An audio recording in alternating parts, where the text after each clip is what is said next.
Ongole assembly నియోజకవర్గంలో ఇవాల్టి నుంచి 4 రోజుల పాటు రీవెరిఫికేషన్ పోలింగ్ జరగనుంది.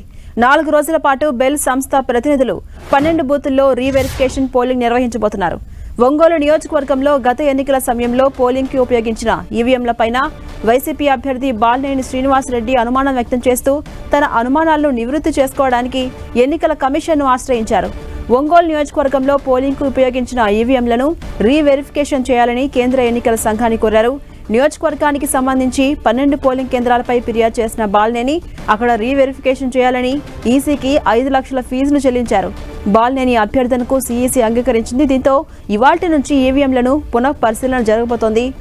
ఎన్నికల కమిషన్ నిబంధనల ప్రకారం బెల్ ఇంజనీర్స్తో డమ్మీ బ్యాలెట్లు ఏర్పాటు చేసి బాలినేని శ్రీనివాసరెడ్డి కోరిన విధంగా 12 పోలింగ్ బూతులలో రీవెరిఫికేషన్ చేయించబోతున్నారు. తనకు పూర్తిగా మెజారిటీ వస్తుందని భావించిన పోలింగ్ బూతుల్లో తక్కువ ఓట్లు రావడంతో బాలినేని శ్రీనివాసరెడ్డి ఈ రీవెరిఫికేషన్ కోరారు. ఆయా పోలింగ్ బూత్లో వాడిన ఈవీఎంలను వీవీప్యాట్లను తెప్పించి సాధారణ పోలింగ్ మాదిరిగానే ఓట్లు వేయిస్తారు. ఓటు వేసిన వారి గుర్తుపైన నమోదవుతుందా లేదా వేరే పార్టీ గుర్తుపై నమోదవుతుందా అనేది పరిశీలిస్తారు.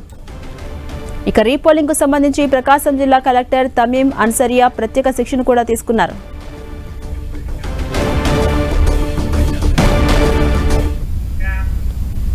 ఇక అప్డేట్స్ మా ప్రతినిధి శంకర్ అందిస్తారు. శంకర్,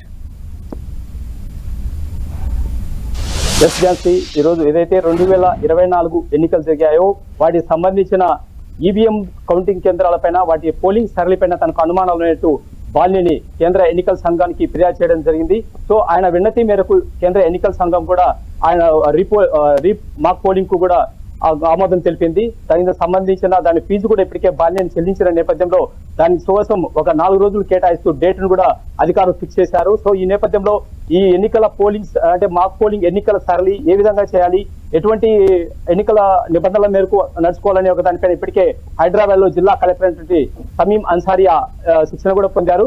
అయితే ఈ శిక్షణ పొందినప్పటికీ కూడా ఈ మాక్ పోలింగ్ ఏదైతే నిర్వహణ ఉందో ఈవీఎంల పైన అనుమానాలు ఉన్నట్టు సంబంధించిన వైసీపీ ఎమ్మెల్యే అభ్యర్థి అయినటువంటి బాలినేని అనుమానాలు వ్యక్తం చేశారు. దీన్ని నివృత్తి చేయవలసిన బాధ్యత ఆ ఈవీఎంలు తయారు చేసినటువంటి సంస్థపై ఉంటుంది. కాబట్టి ఈ నేపథ్యంలో బెల్ సంస్థకు సంబంధించిన ప్రతినిధులు కూడా బృందం ఈ రోజు ఇక్కడికి ఒంగోలు చేరుకుంది. ఈ ఎన్నికల రీపోలింగ్ మాక్ పోలింగ్ ప్రక్రియ కూడా ఈ రోజు 10 గంటలకు అనేది ఇక్కడ స్టార్ట్ కాబోతుంది.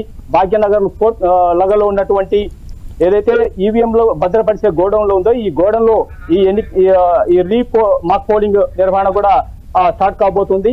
సో ఈ నేపథ్యంలో అక్కడ 144 సెక్షన్ విధించారు. కట్టుదిట్టమైన భద్రతా చర్యలు కూడా అధికారులు తీసుకున్నారు.